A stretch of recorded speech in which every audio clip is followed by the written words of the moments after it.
Welcome back एसकेआरडी। आज हम बात करेंगे डीवॉर्मिंग से रिलेटेड कि हमें पेट्स की जो डीवॉर्मिंग है क्यों करना चाहिए, कब करना चाहिए और कौन सी मेडिसिन यूज में लेनी चाहिए।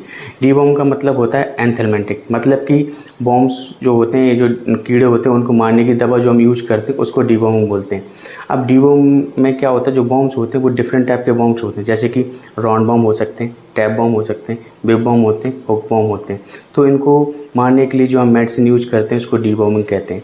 ये जो बॉम्ब्स हैं वो कभी कभी गंभीर और जानलेवा बीमारी का भी कारण बन सकते हैं।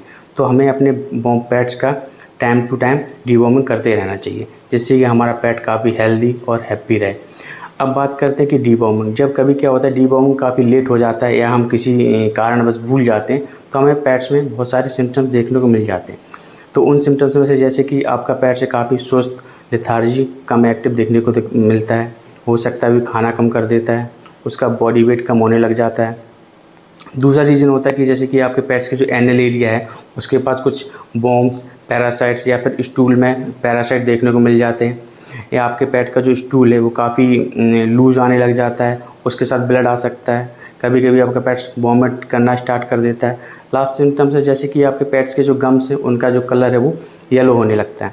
तो ऐसे कुछ सिम्टम्स अगर आपको देखने को मिलते हैं तो प्लीज़ आप अपने पेट्स के पास जाइए और उनसे कंसल्ट करिए। अब बात करते हैं डीवॉर्मिंग के बारे में। तो जब आपका पेट्स है, हो सकता है कि इन्फॉर्मेशन के लिए कौन सी मेडिसिन यूज करनी, तो उसके लिए आपके पेट का स्टूल सैंपल ले सकते हैं और उसे डायग्नोस के लिए टेस्ट कर सकते हैं। इससे उन्हें पता चल सके कि आपकी जो पैरासाइट्स है कौन से टाइप के, किस प्रजाति के, और इसमें कौन सी मेडिसिन यूज़ होनी चाहिए। अब बात करते हैं डीवॉर्मिंग टाइम। डीवॉर्मिंग क्या होता है, 15 डेज से स्टार्ट हो जाता है हमारे पपी में। 15 डेज से लेकर 3 मंथ तक हम अपने पपी को डीवॉर्मिंग एवरी 15 डेज में रिपीट करना होता है। अब बात करते हैं पपी स्टेज की। पपी स्टेज में हम बेसिकली जो ओरल डीवॉर्मिंग आता है उसको यूज़ करते हैं सिरप फॉर्म में। तो उसका बेसिक थंब रूल होता है कि जैसे कि आपके पपी का बॉडी वेट 1 kg है तो उसको हम 1 ml पिला देते हैं, 2 kg to 2 ml दे देते हैं। तो ऐसा 3 मंथ तक चलता है। जब आपका पपी 3 मंथ से बड़ा हो जाता है तो 3 मंथ से लेकर 6 मंथ तक हम उसको एवरी 1 मंथ में रिपीट करने लगते हैं डीवॉर्मिंग। जब आपका पेट 6 मंथ से बड़ा हो जाता है तो 6 मंथ से लेके लाइफ टाइम तक जो डीवॉर्मिंग है वो एवरी 3 मंथ में रिपीट करनी होती है।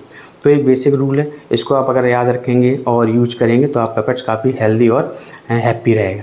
अब बात करते हैं डीवॉर्मिंग में कौन सी मेडिसिन यूज करनी चाहिए। तो डीवॉर्मिंग के लिए बहुत सारे मेडिसिन आती हैं, जैसे कि प्राजिक्विंटल, पैरेंटल, फेमोर, febantel, fenbendazole, albendazole, different type की मेडिसिन है। बट डिपेंड करता है कि आपके पेट्स में उस टाइम पे क्या सिचुएशन है। इसके लिए आप अपने वेट के पास जाएंगे, कंसल्ट करेंगे, वो आपको अच्छे से बताएंगे कि हमें कौन सी मेडिसिन यूज़ लेनी है।